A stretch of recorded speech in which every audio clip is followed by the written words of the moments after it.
ನಮಸ್ತೆ, ನಾನು doctor Sushma, paediatric ರುಮಟಾಲಜಿಸ್ಟ್. ನಾವು ನ್ಯೂಸ್ನಲ್ಲಿ ಯಾವಾಗವಾಗ ನೋಡ್ತಾ ಇದ್ದೀವಿ, AQI ಅನ್ನೋದು ಜಾಸ್ತಿ ಆಗ್ತಾ ಇದೆ, ಏರ್ ಪೊಲ್ಯೂಷನ್ ಅನ್ಹೆಲ್ದಿ ಲೆವೆಲ್ಸ್ ಆಗ್ತಾ ಇದೆ ಇಂಡಿಯಾದಲ್ಲಿ ತುಂಬ ಕಡೆಯಲ್ಲಿ, ಇನ್ಕ್ಲೂಡಿಂಗ್ ಡೆಲ್ಲಿ, ಮುಂಬೈ, ಬ್ಯಾಂಗ್ಳೂರ್. ಅದರಿಂದ ತುಂಬಾ ಆರೋಗ್ಯದ ಮೇಲೆ ದುಷ್ಪರಿಣಾಮಗಳು ಬೀರ್ತಾ ಇದೆ. ಅಂದರೆ ನಾವು ತಿಳಿದಿರೋ ಮಟ್ಟಿಗೆ ಕೆಮ್ಮು ಆಗಿರ್ಬೋದು, ಉಸಿರಾಟದ ಸಮಸ್ಯೆಗಳು, ಆಸ್ತಮಾ, ಅಲರ್ಜಿಸ್ ಜಾಸ್ತಿ ಆಗ್ತಾ ಇದೆ. ಬಟ್ ಆದರೂ ಬೇರೆ ರೀತಿಯ ಕಾಯಿಲೆಗಳ ಬಗ್ಗೆನೂ ಕೂಡ ನಾವು ತಿಳ್ಕೋಬೇಕಾಗತ್ತೆ. ಯಾಕೆಂದರೆ ಈ ಆಟೋ ಇಮ್ಯುನಿಟಿ ಅಥವಾ ಇನ್ಫ್ಲಮೇಷನ್ ಕಾಯಿಲೆಗಳು ಕೂಡ ಮಕ್ಕಳಲ್ಲಿ ಹೆಚ್ಚಾಗಿ ಕಾಣಿಸ್ಕೊಳ್ತಾ ಇದೆ. ಅದು ಪೊಲ್ಯೂಷನ್ನಿಂದ ನೇರವಾಗಿ ಉಂಟಾಗ್ತಾ ಇರಬಹುದು. ಸೊ ಈ ಪೊಲ್ಯೂಷನ್ನಿಂದ ಇನ್ಫ್ಲಮೇಷನ್ ಅಥವಾ ಆಟೋ ಇಮ್ಯುನಿಟಿ ಕಾಯಿಲೆಗಳು ಹೇಗೆ ಬರುತ್ತೆ, ಅದು ಮಕ್ಕಳಲ್ಲಿ ಹೇಗೆ ಉಂಟಾಗಬಹುದು, ದೊಡ್ಡವರಲ್ಲೂ ಕೂಡ. ಬಟ್ ಅದರಿಂದ ಹೇಗೆ ನಮ್ಮನ್ನು ನಾವು ರಕ್ಷಿಸ್ಕೊಳ್ಬೋದು ಅಂತ ಆದಷ್ಟು ಅರ್ಥ ಮಾಡ್ಕೊಳ್ಳಿಕ್ಕೆ ಟ್ರೈ ಮಾಡೋಣ. ಸೊ ಈ ಏರ್ ಪೊಲ್ಯೂಷನ್ ಯಾವುದರಿಂದ ಉಂಟಾಗುತ್ತೆ ಅಂದರೆ, ನಾವು ಕಣ್ಣಿಗೆ ಕಾಣದೇ ಇರುವಂಥ ಕೆಲವೊಂದಷ್ಟು ಅಂಶಗಳಿರುತ್ತೆ ಗಾಳಿನಲ್ಲಿ, ಅದನ್ನು ಪಾರ್ಟಿಕ್ಯುಲೇಟ್ ಮ್ಯಾಟರ್ ಅಂತ ಹೇಳ್ತೀವಿ. ಈ ಪಾರ್ಟಿಕ್ಯುಲೇಟ್ ಮ್ಯಾಟರ್ದು ಸೈಜ್ ಮೇಲೆ ನಮಗೆ ಯಾವ ರೀತಿ ರಿಯಾಕ್ಟ್ ಮಾಡಬಹುದು ಅನ್ನೋದು ಡಿಪೆಂಡ್ ಆಗಿರುತ್ತೆ. ಈ ಪಾರ್ಟಿಕ್ಯುಲೇಟ್ ಮ್ಯಾಟರ್ ಸೈಜ್ ಬಂದು 2.5 ಅಥವಾ ಒಳಗಿರುವಂಥ 2.5 ಮೈಕ್ರೋಮೀಟರ್ ಅಥವಾ ಒಳಗಿರುವಂಥ ಅಂಶಗಳು ಅದು ಉಸಿರಾಟದ ಮೂಲಕ ರಕ್ತನಾಳದೊಳಗೆ ಕೂಡ ಒಳಗೆ ಹೋಗ್ಬೋದು. ಅದರಿಂದ ಬೇರೆ ರೀತಿಯ ಎಫೆಕ್ಟ್ಸ್ನ ಉಂಟು ಮಾಡಬಹುದು. ಈ 2.5 ಅಂದರೆ ಇವಾಗ ಕೂದಲಿನ ಒಂದು ಡಯಾಮೀಟರ್ 100 ಮೈಕ್ರೋಮೀಟರ್ ಅಂತ ತಗೊಂಡ್ರೆ ಅದರಿಂದ 30-40% ಅಷ್ಟು ಕಡಿಮೆ ಇರುವಂಥ ಮ್ಯಾಟರ್ ಆಗಿರುತ್ತೆ. ಈ 2.5 ಇರುವಂಥ PM2.5 ಅನ್ನೋದ್ರ ಬಗ್ಗೆ ಜಾಸ್ತಿ ಫೋಕಸ್ ಮಾಡಬೇಕಾಗತ್ತೆ ನಾವು. ಬೇರೆ PM10 ಅದೆಲ್ಲ ಉಸಿರಾಟದ ರಿಲೇಟೆಡ್, ಉಸಿರಾಟದ ಬ್ರಾಂಕಿಯಲ್ ಟ್ರೀ ಏನು ಹೇಳ್ತೀವಿ, ಉಸಿರಾಟದ ನಾಳದಲ್ಲಿ ತೊಂದರೆ ಉಂಟು ಮಾಡಬಹುದು, allergy, asthma, COPD. But PM2.5 ಅನ್ನುವಂಥದ್ದು ಅದು ರಕ್ತನಾಳದ ಒಳಗೆ ಕೂಡ ಎಂಟರ್ ಆಗ್ಬೋದು. ಈ ರೀತಿ ಅದು ರಕ್ತನಾಳದ ಒಳಗಡೆ ಬಂದಾಗ ಅದು ನಮ್ಮ ದೇಹದಲ್ಲಿರುವಂಥ ಇಮ್ಯುನಿಟಿಯ ಅಂಶಗಳು, ಅಂದರೆ ಈ ಪೊಲೀಸ್ ಮೆನ್ ಥರ ಕೆಲಸ ಮಾಡುವಂಥ ಸೆಲ್ಸ್ಗಳು, ಮ್ಯಾಕ್ರೋಫೇಜಸ್ ಅಂತ ಏನು ಹೇಳ್ತೀವಿ, ಅದು ಹೋಗಿ ಈ ಪಾರ್ಟಿಕ್ಯುಲೇಟ್ ಮ್ಯಾಟರ್ನ ಫಾರಿನ್ ಬಾಡಿ ಇರಬಹುದು ಅಂತ ಹೇಳಿ ಅದನ್ನು ಗುರುತಿಸಿ ಅದಕ್ಕೆ ವಿರುದ್ಧವಾಗಿ ರಿಯಾಕ್ಟ್ ಮಾಡುತ್ತೆ. ಈ ರೀತಿ ರಿಯಾಕ್ಟ್ ಮಾಡಿದಾಗ ದೇಹದಲ್ಲಿ ಕೆಲವೊಂದಷ್ಟು ಇಮ್ಯುನಿಟಿ ಹೆಚ್ಚಾಗುವಂತಹ, ಅಂದರೆ ಇದರಿಂದ ದೇಹದಲ್ಲಿ ಇನ್ಫ್ಲಮೇಷನ್ ಅನ್ನೋದು ಜಾಸ್ತಿ ಆಗುತ್ತೆ. ಇನ್ಫ್ಲಮೇಷನ್ ಅಂದರೆ ಈ ರೀತಿ ಪಾರ್ಟಿಕ್ಯುಲೇಟ್ ಮ್ಯಾಟರ್ 2.5 ನಮ್ಮ ರಕ್ತನಾಳದೊಳಗಡೆ ಬಂದಾಗ ನಮ್ಮಲ್ಲಿರುವಂಥ ಇಮ್ಯುನಿಟಿ ಸೆಲ್ಸ್ಗಳು, ಮ್ಯಾಕ್ರೋಫೇಜಸ್ ಅಂತ ಏನು ಹೇಳ್ತೀವಿ, ಅದು ಆ್ಯಕ್ಟಿವೇಟ್ ಆಗಿ ಅದನ್ನು ಫಾರಿನ್ ಬಾಡಿ ಅಂತ ಹೇಳಿ ಗುರುತಿಸಿ ಅದಕ್ಕೆ ವಿರುದ್ಧವಾಗಿ ರಿಯಾಕ್ಟ್ ಮಾಡೋಕ್ಕೆ ಶುರು ಮಾಡುತ್ತೆ. ಆವಾಗ ದೇಹದಲ್ಲಿ ಇನ್ಫ್ಲಮೇಷನ್ ಉಂಟು ಮಾಡುವಂಥ ಕೆಮಿಕಲ್ಸ್, ಸೈಟೋಕೈನ್ಸ್ ಅಂತ ಏನು ಹೇಳ್ತೀವಿ, ಅದು ಜಾಸ್ತಿ ಆಗುತ್ತೆ. ಈ ರೀತಿ ಇನ್ಫ್ಲಮೇಷನ್ ಉಂಟಾದಾಗ ಅದು ರಕ್ತದಲ್ಲಿ ಕೂಡ ಸ್ಪ್ರೆಡ್ ಆಗ್ಬೋದು. ಕೆಲವೊಮ್ಮೆ ಜಾಯಿಂಟ್ನಲ್ಲಿ ಹೋಗಿ ತೊಂದರೆ ಕೊಡಬಹುದು.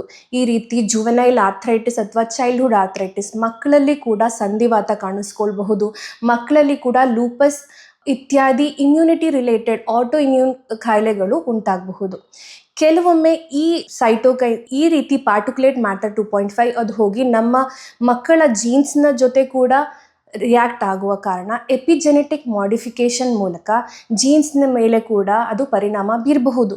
ಈ ರೀತಿ ಮಕ್ಕಳು ದೊಡ್ಡವರಾದ ನಂತರ ಈ ಆಟೋ ಇಮ್ಯೂನ್ ಕಾಯಿಲೆಗಳು ಹೆಚ್ಚಾಗಿ ಉಂಟಾಗುವಂಥ ಚಾನ್ಸಸ್ ಜಾಸ್ತಿ ಆಗಬಹುದು. ಜೊತೆಗೆ ಹಾರ್ಟ್ ಮೇಲೆ ತೊಂದರೆ ಕೊಡೋದ್ರಿಂದ ರಕ್ತದೊತ್ತಡ ಜಾಸ್ತಿ ಆಗಬಹುದು, ಅಥವಾ ಮೆದುಳು ಮೇಲೆ ತೊಂದರೆ ಕೊಡೋದ್ರಿಂದ ಏಕಾಗ್ರತೆ ಕಡಿಮೆ ಆಗುವಂಥದ್ದು, ಕಾನ್ಸಂಟ್ರೇಷನ್ ಕಡಿಮೆ ಆಗುವಂಥದ್ದು ಅದೆಲ್ಲ ಆಗಬಹುದು. ಅಷ್ಟೇ ಅಲ್ಲದೆ ಇದು ಕೂಡ ಕ್ಯಾನ್ಸರ್ನಂಥ ದೊಡ್ಡ ದೊಡ್ಡ ಕಾಯಿಲೆ ಕೂಡ ಉಂಟಾಗಬಹುದು. ಈ ರೀತಿ ಎಲ್ಲ ಇಷ್ಟೊಂದು ದುಷ್ಪರಿಣಾಮ ಇರೋ ಕಾರಣ ನಾವು ಇದರಿಂದ ನಮ್ಮನ್ನು ಆದಷ್ಟು ರಕ್ಷಿಸ್ಕೊಳ್ಬೇಕಾಗತ್ತೆ.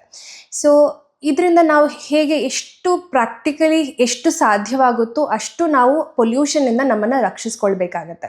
ಇವಾಗ ನಮ್ಮ ಮನೆಗಳನ್ನೇ ಅಥವಾ ಕೆಲಸದ ಜಾಗಗಳನ್ನೇ ಚೇಂಜ್ ಮಾಡೋಕ್ಕೆ ತುಂಬ ಕಷ್ಟ ಆಗ್ಬೋದು. ನಮ್ಮ ಸುತ್ತಮುತ್ತಲಿನ ಪೊಲ್ಯೂಷನ್ ತುಂಬ ಜಾಸ್ತಿ ಇದೆ ಅಂದರೆ ನಾವು ಕೆಲವೊಂದು ಮೆಷರ್ಸ್ನ ಫಾಲೋ ಮಾಡಬೇಕಾಗತ್ತೆ.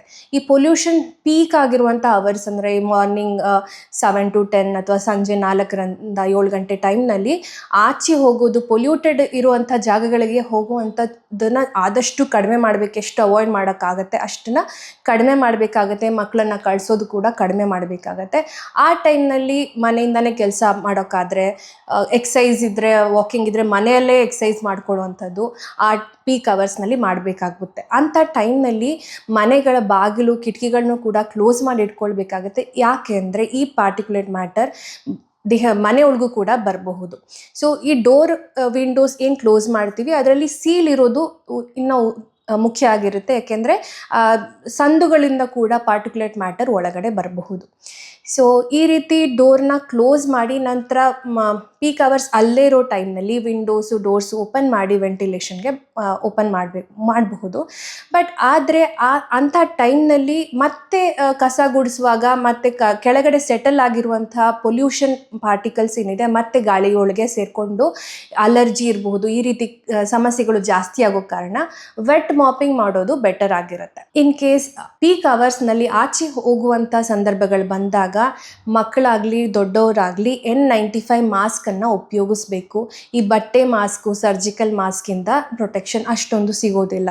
ಸೊ N95 ಮಾಸ್ಕ್ನ ಧರಿಸೋದು ಅಂಥ ಸಮಯದಲ್ಲಿ ಆಚೆ ಹೋಗುವಾಗ ಅವಶ್ಯಕತೆ ಆಗಬಹುದು. ಇದೆಲ್ಲ ಹೊರತುಪಡಿಸಿ ಇನ್ನು ಮನೆಯಲ್ಲೂ ಕೂಡ ನಾವು ಏರ್ ಪ್ಯೂರಿಫೈಯರ್ಸ್ನ ಯೂಸ್ ಮಾಡಬಹುದು.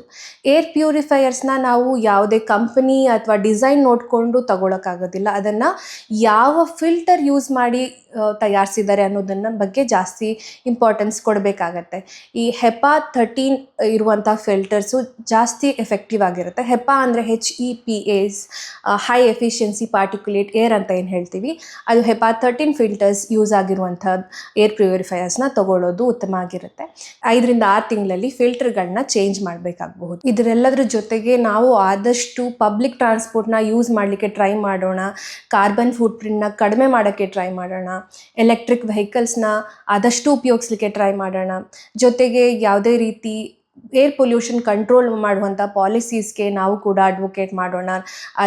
ಅದಕ್ಕೆ ನಾವು ಕೂಡ ಕೈ ಜೋಡಿಸೋಣ. ಇದೆಲ್ಲ ಮಾಡೋದ್ರಿಂದ ನಮ್ಮ ಮಕ್ಕಳನ್ನು ಈ ಹೆಚ್ಚಾಗ್ತಾ ಇರೋ ಪೊಲ್ಯೂಷನಿಂದ ಆಗಬಹುದಾದ ಇನ್ಫ್ಲಮೇಷನ್, ಆಟೋ ಇಮ್ಯುನಿಟಿ, ಉಸಿರಾಟದ ಸಮಸ್ಯೆ ಇದೆಲ್ಲದರಿಂದ ನಮ್ಮನ್ನು ನಾವು ರಕ್ಷಿಸ್ಕೊಳ್ಳೋಕ್ಕೆ ಆದಷ್ಟು ಟ್ರೈ ಮಾಡಬಹುದು. Thank you.